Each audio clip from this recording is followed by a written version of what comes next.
LifeWave has the opportunity to create a new way of direct selling that maybe has not been thought of before. And this is with the emphasis on innovation, creating new technology, being a world leader in a specific area, and how that is going to perpetuate the industry and the opportunities moving forward.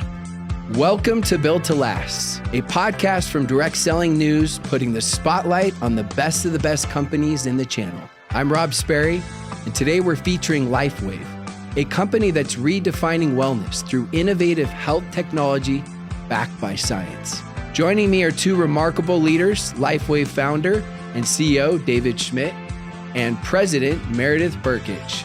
David is the inventor behind LifeWave's patented phototherapy technology and the visionary who launched the company in 2004. With more than 200 patents and a deep background in science and engineering, he leads LifeWave's product innovation and long-term strategy. Meredith brings more than 2 decades of executive leadership in direct selling, guiding fast growth organizations with a people-first philosophy.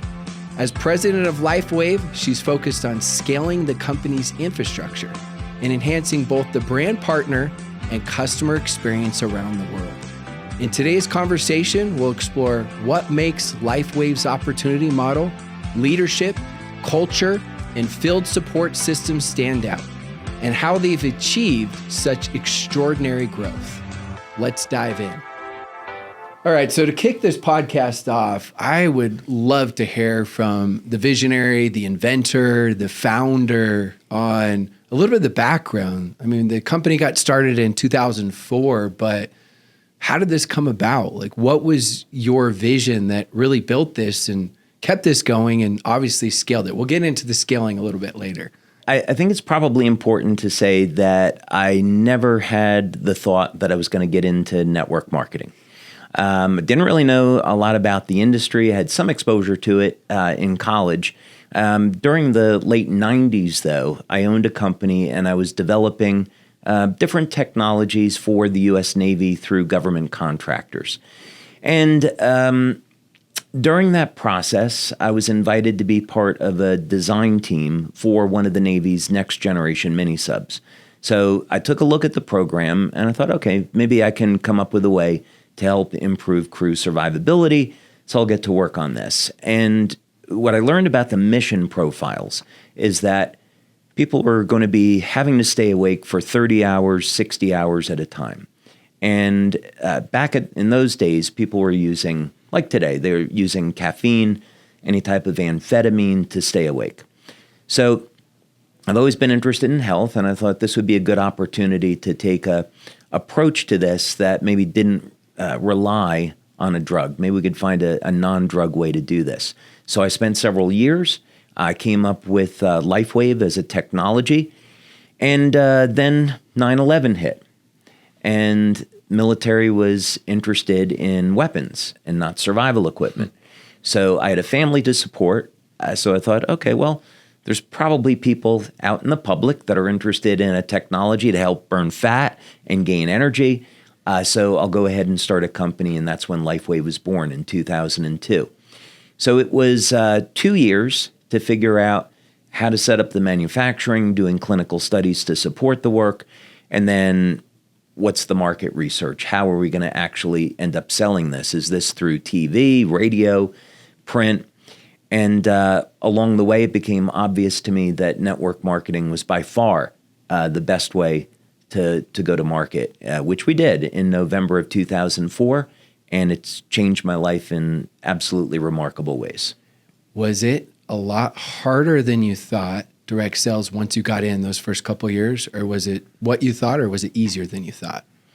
Way more difficult. I would say it was way more difficult because I didn't know anything about the industry. I made a ton of mistakes. I look back at it in retrospect, and I think it's only through the grace of God that we survived.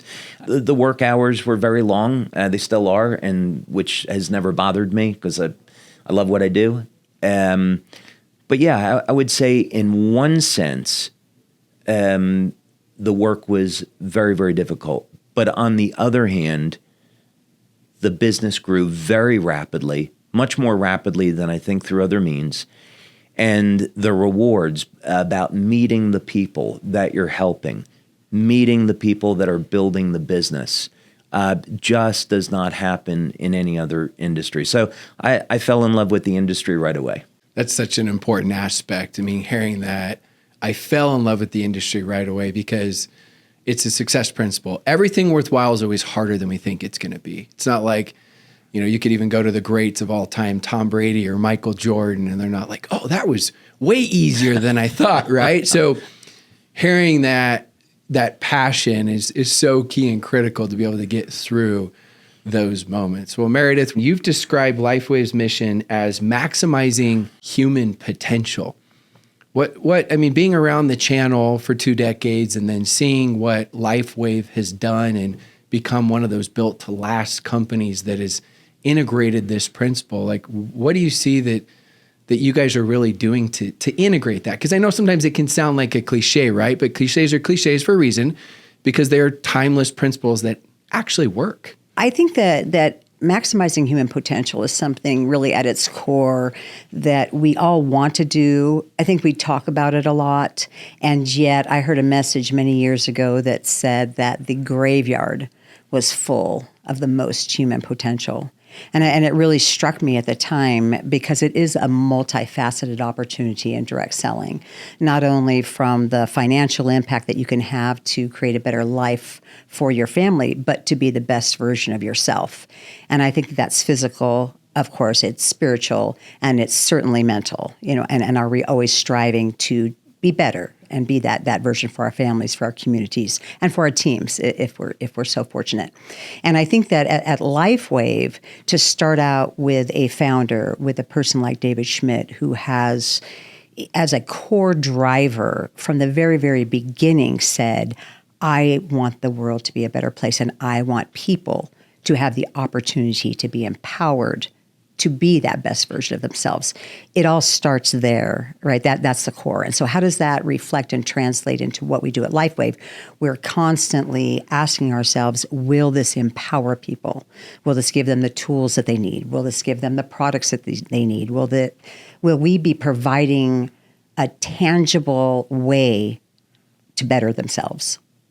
Yeah, it's interesting how you say that, and you start out with David, because I look at it as it's like a ship, the vehicle, indirect sales, the company. And inevitably, there are going to be storms that come. It just happens. The greatest stocks, the greatest companies have them. It's perspective, it's reality. But who's the captain of the ship, right, is so important, more important than anything else. Trust me, I know you can't build a viable business without the products and the comp plan and the culture, but inevitably that starts with the captain of the ship. And then after that, of course, the captain's got to have, who are the other leaders, right? Like yourself. And then you're working with the other corporate leaders and the field leaders, because that's where it stems from, because it's not your typical transactional business. People, they're striving to be better human beings in this business. And so they're looking at, like, who are the people at the top? And we won't go through the companies, but you and I have both seen, I know we have experienced, David as well, right? We've seen companies where they had a lot of success, but because that wasn't there, the captain, in the end, it didn't matter how much they did in sales. And so that leads me to the next question, especially at the beginning. I mean, you guys went through your hard times. You briefly mentioned that. I'm guessing underfunded at times where I don't know, I'm guessing where it actually wasn't that. Okay. No, actually, our challenges occurred in 2006 and 2016.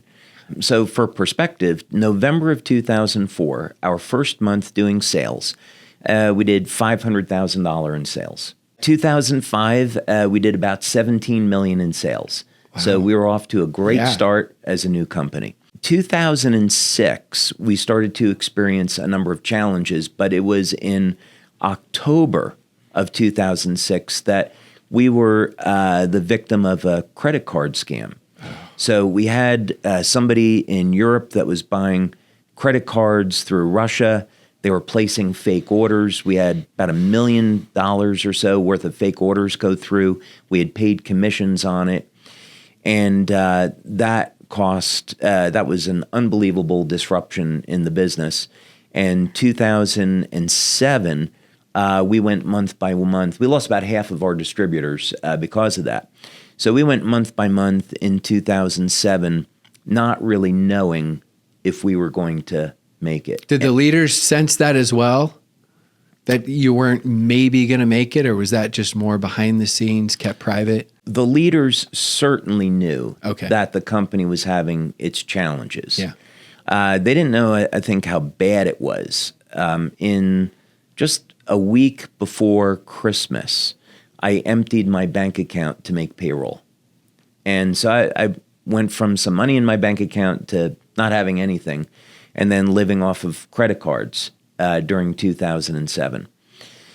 And then we were able to, thank God, recover and get back on our feet. And then 2008, year over year, our sales were doubling. Then in 2016, we had integrated, we went from one platform to another for software.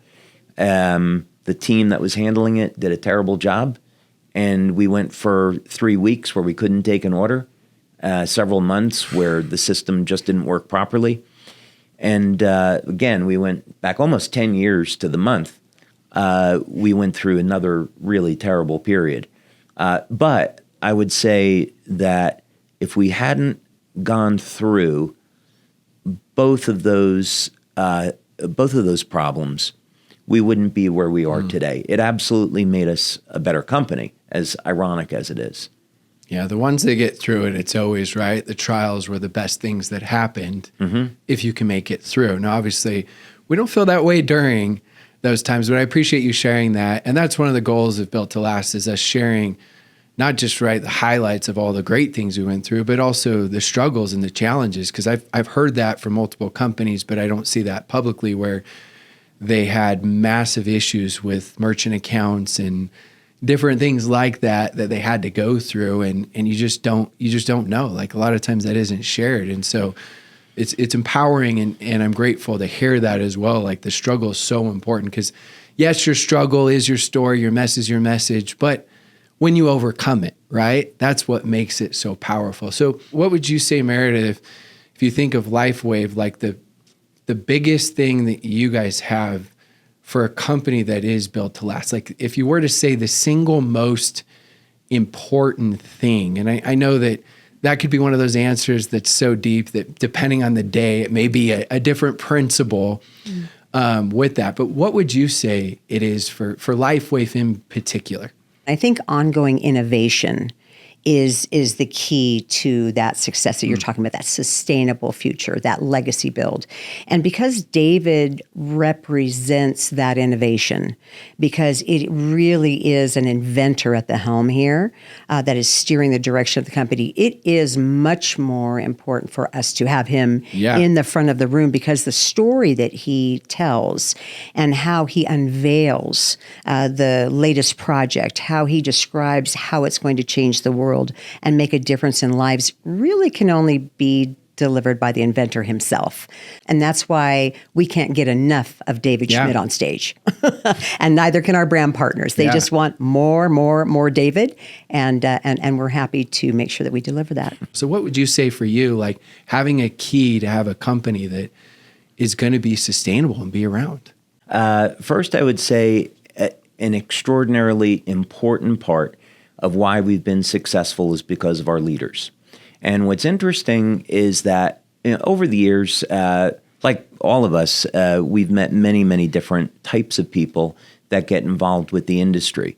And a common thread that Meredith and I see when we're on leader trips is that the leaders don't talk about how much money they're making or getting to another level in their finances. There's none of that. They're talking about, oh my God, let me share with you a testimonial from someone in my downline, and we're getting these testimonials every day. It's amazing how we're changing people's lives.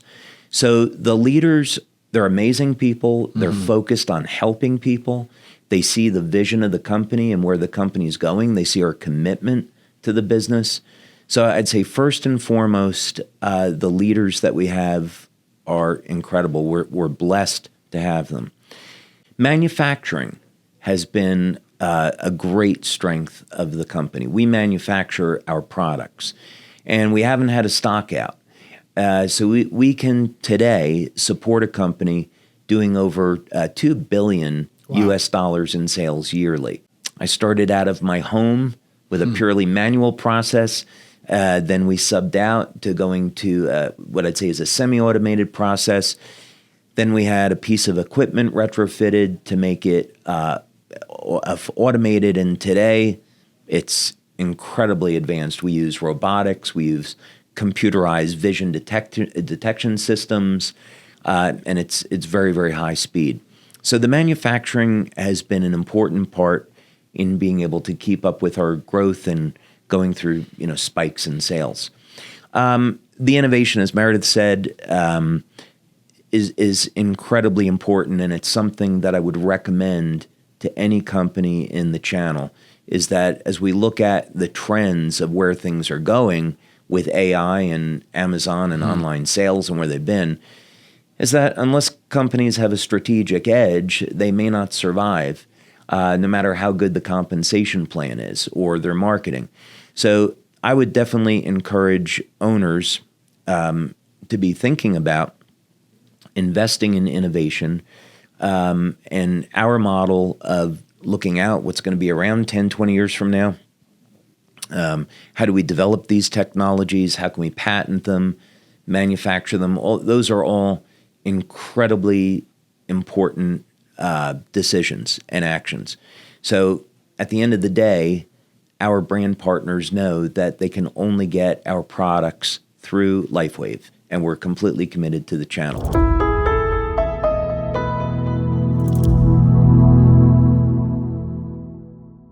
I think some of the best products are always the ones that have so much complexity. They're like, wow, it's amazing. But then you find a way to simplify it, right?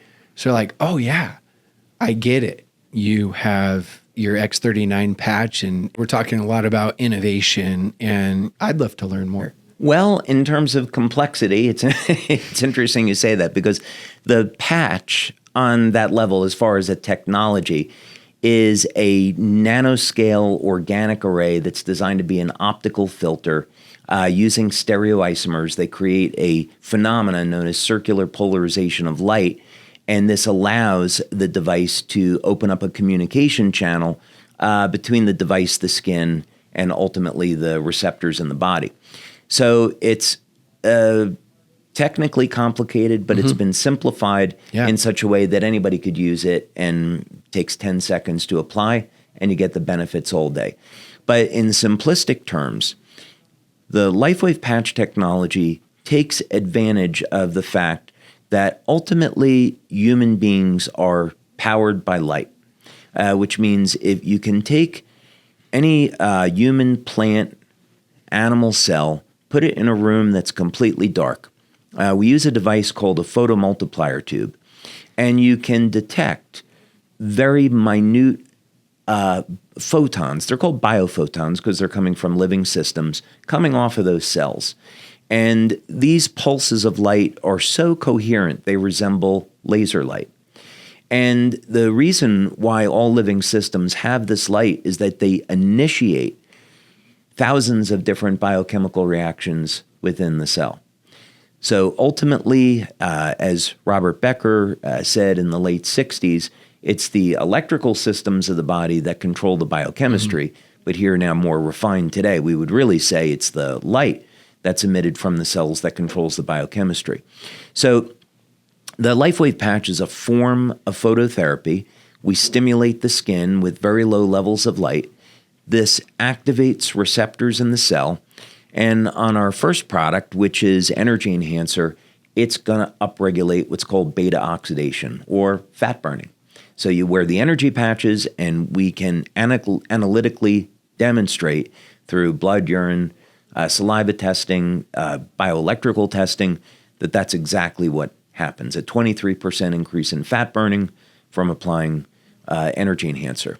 With X39, which is designed as a longevity product, we are activating receptors with light that turn on the peptide GHKCU, and that, of course, has phenomenal longevity benefits. You started doing research and then launched at the marketplace how long ago? I started the research on X39 in 2008. Wow. And this was long before doctors ever started using it. It had been discovered by Dr. Lauren Picard around 1970 or so. And Dr. Picard should win a Nobel Prize for this work because it's probably the most powerful peptide in the human body, which declines with age, that's responsible for resetting several thousand genes back to a more youthful state. We compare that to something like resveratrol, which resets two genes, the sirtuin genes, back to a more youthful state. Exercise, I know you like to exercise, so resistance training, that's going to reset about 78 genes back to a more youthful state. So when we consider we can apply light to the body in the form of a patch, and it doesn't really take any time, and it's going to reset thousands of genes, that's something well worth looking at. I mean, that right there, combined with it takes 10 seconds and it works. Right. Those last two sentences alone. But that goes with practicing what you preach, you're telling me how you want to have products that are working 10, 20 years from now. You got to be ahead of the curve. And that just shows that you actually were. It's not just like saying like, I hope, I want to, it shows that proof of concept. So here's one of the challenges that I see that you guys have navigated. So I want to hear how. I love these interviews because I'm genuinely always curious. I've seen both sides do things wrong, meaning I've seen where they're stuck just on one product and there's never any innovation. And then I've seen other companies where it's like they have something that works well, but they cause confusion because they don't have the hero product, or you don't even have to say product. It could be story and direction where multiple products can fit in that story, but they cause confusion. It's like learning, I relate it to corporate in the field where it's like they learn how to play basketball and they're like, basketball's great, guys, but guess what? We're going to go play baseball now. But it's amazing, this new thing. And then all of a sudden it's like, now we're going to play football. So how have you guys been able to do that with so much innovation, but keep that synergy and cohesiveness? First of all, the key to, I believe, the innovation success at LifeWave is it is never based on the Me Too concept. At LifeWave, it isn't about that. It's about David, divinely inspired, most of us believe, to see a need in society, to see something that needs to be done to improve the human condition from just observation and being curious and being interested and being passionate about people. And so once that's identified, the thought process that goes in is years down the road. And so again, we're not running around just trying to figure out how to grab the market share of this new thing. It's like, what is core to the human experience? What is a problem that needs to be solved? And I think that that's the type of innovation we do. I think that that's very, very helpful. And then the longevity of it is that by the time other companies see it and see, they've captured all this market share, we're going to rush about and try to Me Too ourselves right onto that. We're already well onto the next invention, years into the next invention. And so I think that creates this ability for us to scale in a way that other companies can't compete with. How do you guys decide when to move on to a new product category? Because there's innovation for the same category, but I know some, I don't know what's allowed to be shared, what's not, with what's in the works, but you guys have developed new categories as well as looking in new categories, right? Because I see some huge strengths and challenges, and it's like sometimes you're in momentum and it's like, let's not touch it. And other times like, no, let's be forward thinking. I think back to Tiger Woods when he just won the Masters, and then he goes back and changes his golf swing and everyone thinks he's crazy. And then he goes on to win more and more and more. So I've seen it go both ways, and you guys have obviously made that work, but what goes into that? Like, I know it's innovation, I know it's forward thinking, but I'd love to hear. Well, it starts with benefits. And so when I'm working with our research team and thinking about what type of products do we want to develop, selfishly, I think about what is it that I'd like for myself, what type of products would I use, and hopefully those are going to be things other people are interested in. Like, for example, I don't want to age. And I'd be willing to bet there's probably a lot of people that feel the same way. So the thinking was that X39 was such a massive success that on a technical level, we got about 1/3 of the way to stopping aging. That's what copper peptide does. So it's not a complete solution for stopping aging, but it's certainly an indication that it might be possible. So then the question is, could we develop a technology that would allow people to stop and even reverse aging? That's the goal that we set in our research. And if you do a scientific analysis of it, you'd say that mainstream, especially 10 years ago, mainstream said, well, it's not possible. Lifespan is limited to about 115 years old. Although today, there are groups of scientists that say, well, there's really no limit to how long people can live. There's some rationale that says, well, maybe human beings could make it to 1,000 years old. So how do we create that technology? So the answer always comes back to God and nature. So we see examples in nature of species that never age. They've been able to defeat the normal process of aging. So we began to do studies of some of these species in our lab to try to understand whether or not we could discover how they're doing it and then apply that into something that'll work on human beings. But that's how we develop the products with that kind of thinking, is going down a path that few people go down or don't think is possible, and then end up developing technology, patenting it. And by the time we get that technology to market, we're already several years into the next thing. Are you testing it with leaders, with corporate executives, like clinical studies, all of it, some of it? So we've already completed 6 clinical studies on human beings. Wow. And those studies have involved blood testing, urine testing. The urine testing has been extraordinary in terms of what we find. What's going on in the body. We use something called a physio suite. So we look at heart rate variability. We look at EEG. We use a BioWell, biopulsar, bright field, dark field microscopy, a whole suite of different analytical devices so we can really understand what effect this is having on people. And then after that, then we say, okay, we'll finally let leaders try it, which they have recently. And the exciting thing about this technology is that it is the next generation of light therapy. So LifeWave has been about stimulating the skin with light, but now this new technology embeds light into water. So you drink this water, it releases the light into the body, and it goes to work about 15 seconds after consuming it. And that's the X2O water technology. That's the X2O water system. How is that launched to the leaders? Like, do the leaders get to know first? Is it like a council? Is it the top leaders? How early is that? Because obviously we know the importance of the law of the buy-in, right? But then we know sometimes things are told too soon, and it's like they're out promoting, there's confusion, but there also needs to be excitement. So how does that process work? So, well, in the beginning, you actually touched on something, Rob, that I think is critically important to consider, which is how do we introduce forward-thinking innovation without creating a brand identity crisis? Yeah. Because we know that confused minds say no, and the company, the movement, the journey that brand partners fall in love with, if all of a sudden it seems to be heading off in a different direction, we've seen how that can end very badly for people.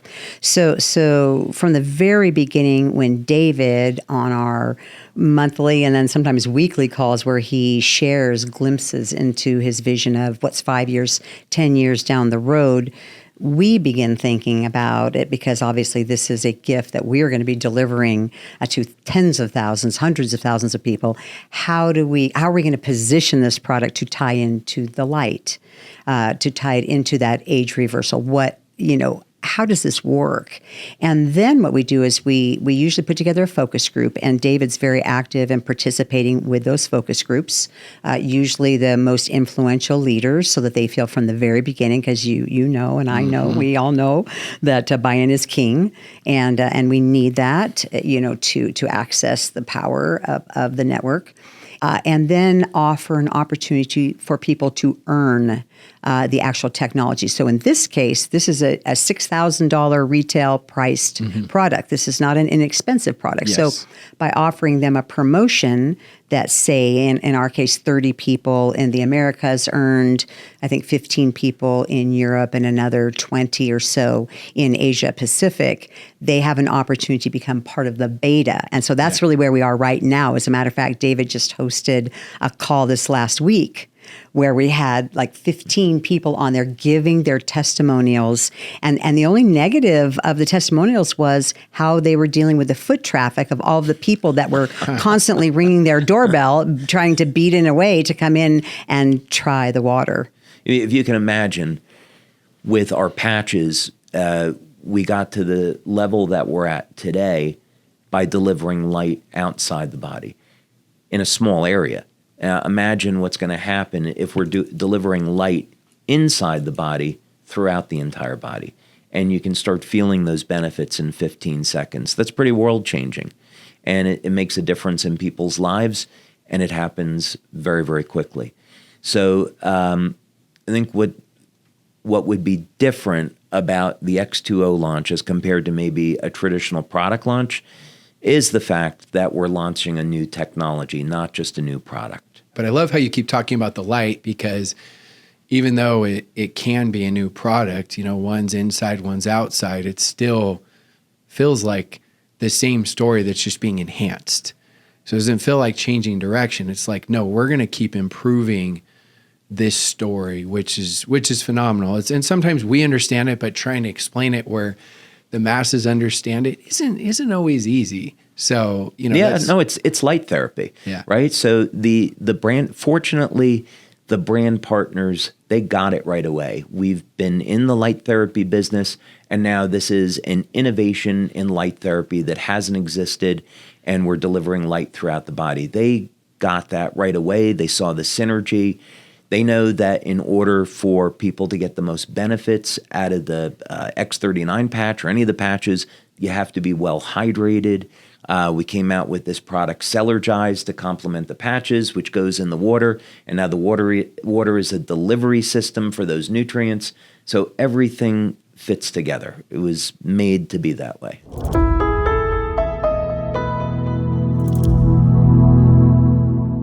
I want to talk about the opportunity now, because going from, 2002 of this idea, 2004, let's launch this, to 2004, right? You go, yes, you have challenges, but it goes like really, really well, gets to 18 million. 2006, we've got the challenges. 2016, some more challenges, but that becomes a strength. And then all of a sudden, I'm looking here, 2018 to 2024, 30 times growth, win the Bravo Award for most year-over-year growth for the top 100 companies. What happened? I know that could be hours and hours, but what? That's not normal. And obviously there's a foundation built, but what happened?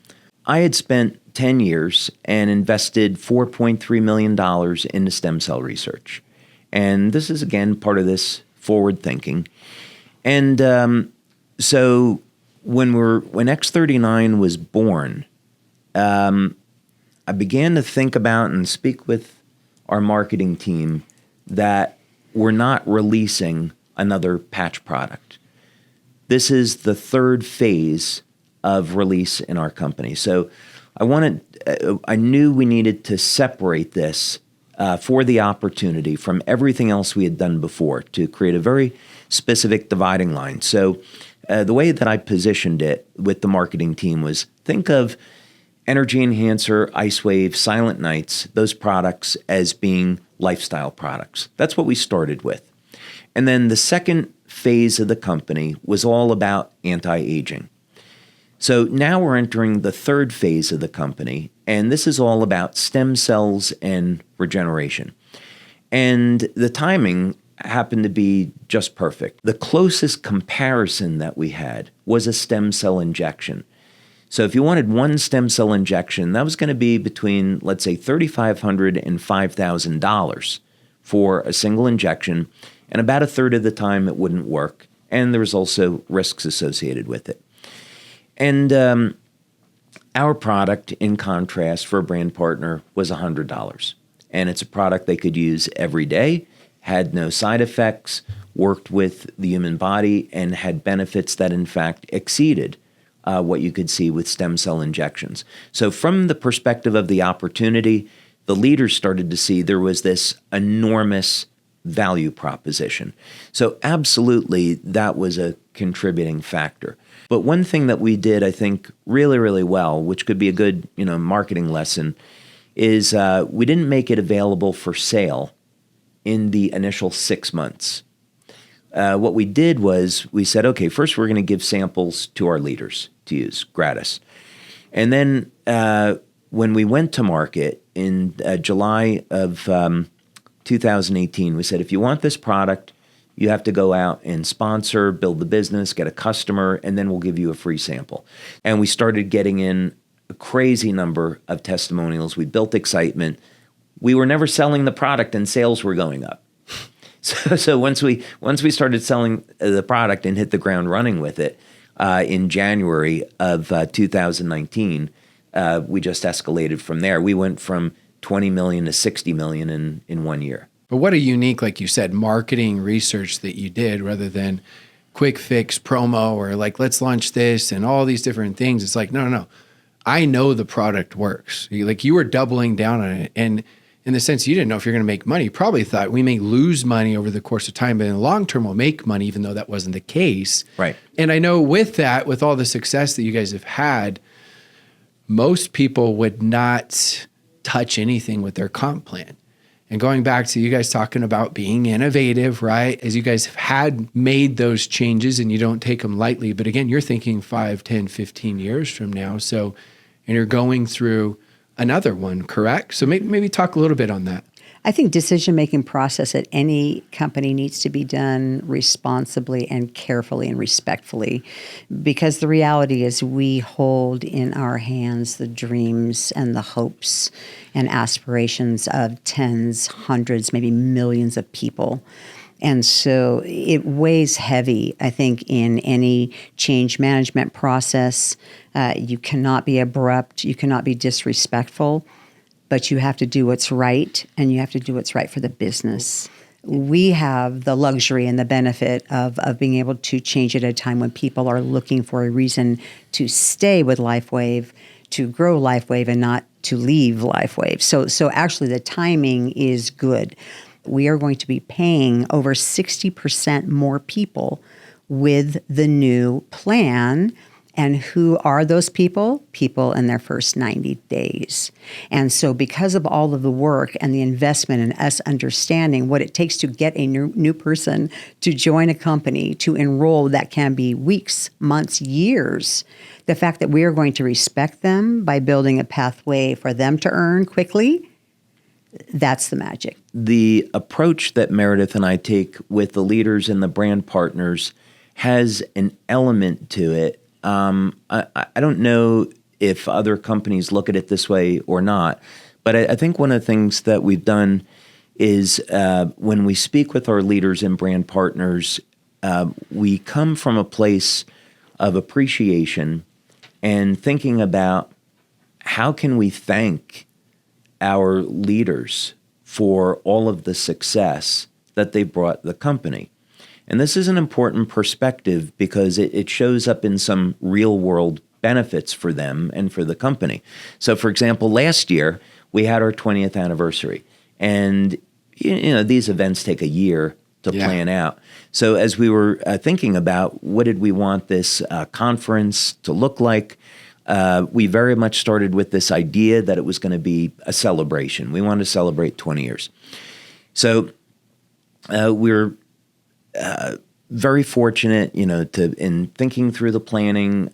We got the original Blues Brothers, Dan Aykroyd and Jim Belushi, to come on board.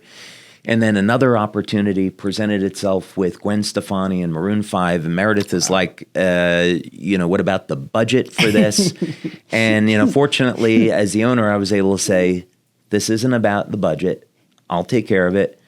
This is about letting the brand partners know how much we appreciate that we made it to 20 years and that we're on top now. And we have to find a way to meaningfully say thank you. And fortunately, this kind of sentiment has now perpetuated into, maybe there's some other ways we can say thank you. Like, what if we create a generational company? What if we start creating technology that is as valid 5 years from now as it is 20 years from now? So when you eventually come through our Welcome Center, one of the things you'll see there is something that Meredith and I are very excited about, which is a completely new technology for generating clean electrical power. So that's going to be another innovation that we'll bring to market, another opportunity that our brand partners and leaders will get to enjoy. And someday, when those leaders want to retire, they'll be able to pass on their business to their kids. And to me, that's like the biggest way we could ever say thank you for blessing this business. Thank you for your time and work. We're so happy we get to do something that's going to be meaningful in your life. If we're trying to dig a little bit deeper of what you feel like is different about your culture, and maybe how do you feel like that's fostered from your perspective? And it's 2.5 years now you've been Yes. with LifeWave. So I'd love to hear that. I think that the key to culture isn't necessarily what it is, but is it true and authentic? And do you live it? Because certainly we've seen a lot of companies. I remember when servant leadership was all the rage and everybody was talking about it. And of course, it's amazing, Greenleaf. And I mean, it's an incredible movement. However, a lot of people would speak it and not live it. So I think once you kind of lock in as a company about what is our differentiator in the area of culture, and then be true. And I think that one of the pieces of our culture that I see that I think has really helped us to establish who we are is that performance-driven piece of it, that results-driven piece of it, in that you come to your job and you are respected and you are valued every day. You are appreciated and you are challenged. You are challenged to think outside the box. You are challenged to innovate in the most unique areas, and there should be no entitlement. How do you build that trust and transparency, especially with being, $600+ million company, continuing with your employees as well as with the field leaders? Yeah, I mean, it's certainly something that happens over time, and it happens through repetition. First, I think you would appreciate hearing this, is that back in 2005, I worked with Coach Richard Quick, 6-time U.S. Olympic coach at Stanford. And I asked him once, what was the difference between the athlete that won the gold medal and the athlete that didn't? And I was expecting him to say, well, the person that wins the gold medal has a special gift and they're just built right and different genetics. And what he said was, the person that wins the gold medal is the one that does the basics every day. They've committed to their diet, to their exercise. They're in the pool 5 hours a day. They're training, practicing. They're doing the basics over and over again every day. Those are the people that are winning the gold medals. And so I think the same is true in business. If we're going to be successful, there are a few very fundamental, basic things that you have to do each day. But the other side to it is you build trust over time, and you do it through your actions and your words. So if you say something, you have to deliver on it. And if there's a change in circumstances, you have to be transparent and you have to tell people. It's, I think I've come to realize that the relationship that the company has with its brand partners is very much like a marriage. And a marriage that's successful is based off of goodwill. And it means that both people are in this holy union and they want to do right by one another. They have one another's best interests. We may not always agree. We may have different ideas, and that's always totally okay. But each person wants the best for their partner. And so in networking, if the company wants what's best for the brand partners and the brand partners are going to protect the company, that is going to be something very special and it's going to have a lot of longevity. So I think one of the things that Meredith and I have done really well is that when we talk about making LifeWave a generational company, they're not words. We show them exactly how it is that we're going to do that, how we're going to accomplish it. We give them a plan. We give them a timeline. We show them technology. So they say, oh, okay, this is real. And we know because the company has delivered on its word over the past 20 years, we can know that this is the direction that they're going in, so we'll commit our time. So, as an owner in the business, I want to be respectful that we're not wasting people's time, that we're working together to build.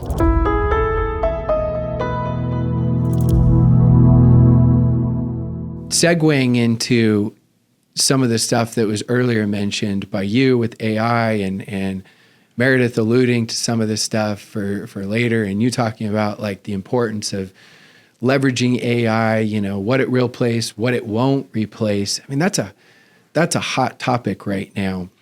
I'd love to be curious, because you're so big on innovation, on what you're already implementing and what you're looking at implementing with AI. And I know it could change next week because it's changing so fast. Yeah. So when we've had meetings with the staff, my mandate to the staff has been, number one, don't hire anyone unless they can tell you how they're going to implement AI into their job and how they're going to leverage that. And we want to see plans based around integrating AI into the organization. Now, that said, we also have a mandate where we will refuse to let people go because of AI. So let's say, for example, we want to integrate AI into customer service. We will not have layoffs. I do not want LifeWave to turn into a company where people are displaced by technology. I think that is an incredibly dangerous, toxic precedent to set. It's demoralizing to people that are on the team that stay, because they'll wonder, well, when am I going to lose my job? So I would rather look at this as AI as a tool. Let's use it to improve efficiency. In our research, we use AI to do some basic information gathering to be as efficient as possible, but we're not going to use that as a means to replace people. And we'll use that to go to 24/7 customer service. With robotics, we're taking a similar approach.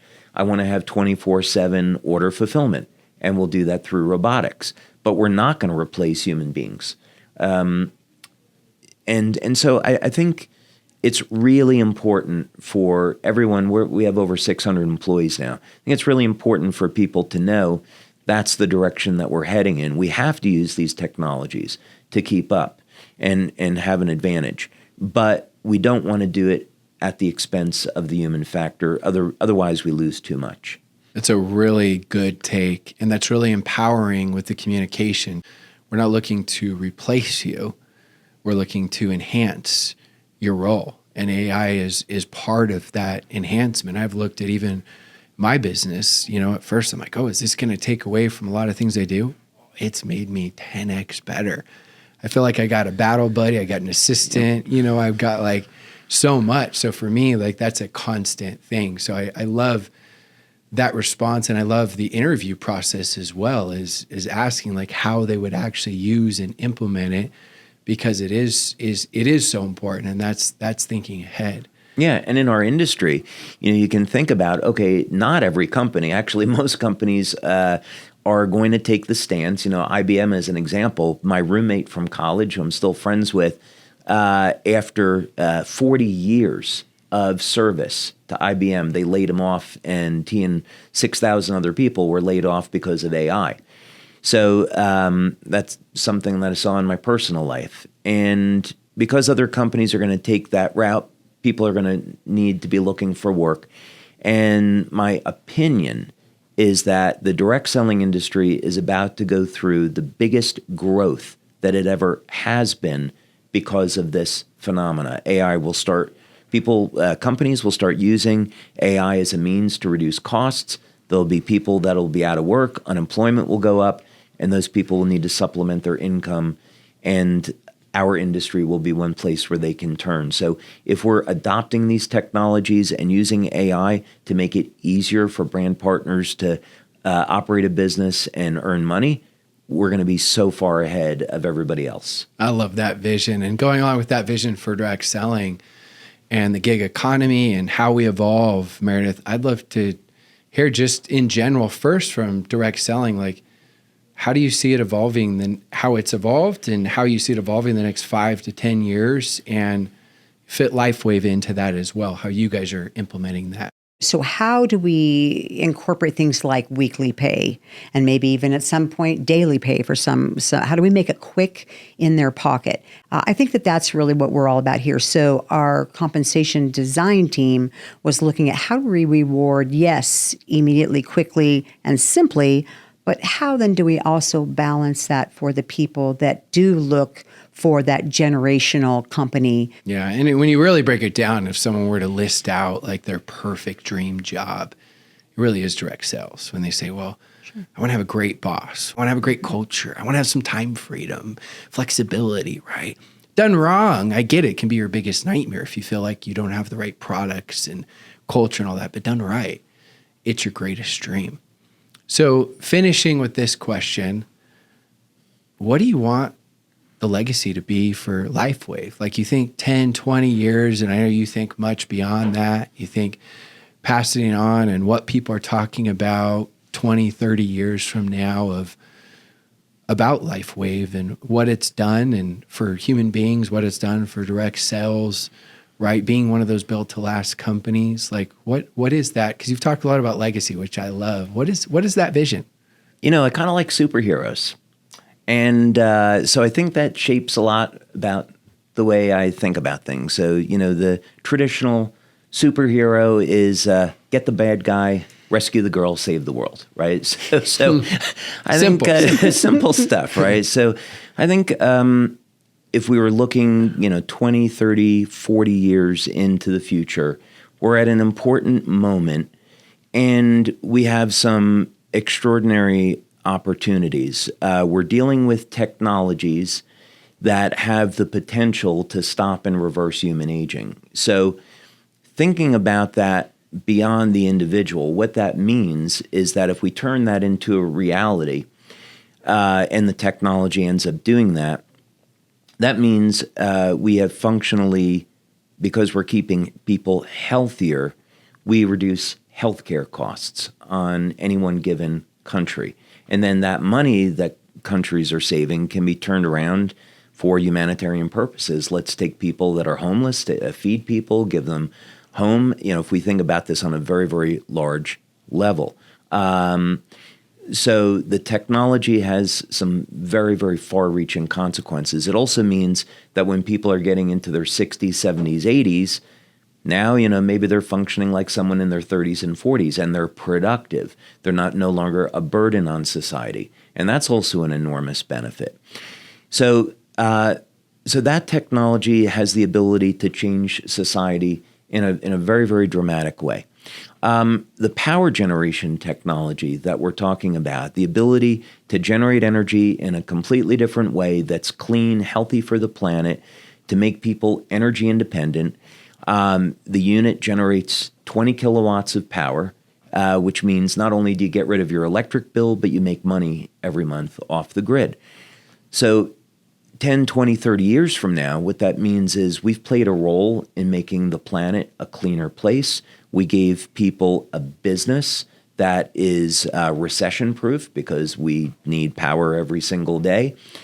And maybe we've helped to reduce using fossil fuels and contributing to CO2 in the environment, and that's had a meaningful impact on our environment, and we've created a sustainable future.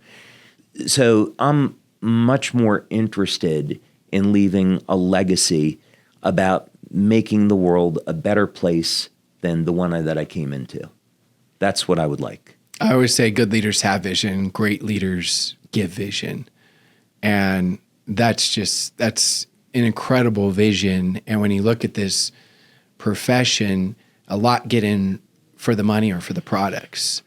But then they see with that, which are very important, an even bigger vision, which you just cast of some of those end results of what it can do, not just for you, but for the world, for humanity, which is, it's very, very moving. That helps create that culture, that helps create that community, that helps create that loyalty where it becomes just so much bigger. So I appreciate you for sharing that, David. I appreciate you, Meredith. I appreciate both of you for taking the time and being willing to share some of your vulnerabilities, right? Things you've gone through, as well as many of your successes, because I really do know that there's so many little things that will give ideas to so many companies in this profession so that we can grow, because it is true that collaboration is the new competition. So thank you so much to both of you. We all appreciate it tremendously.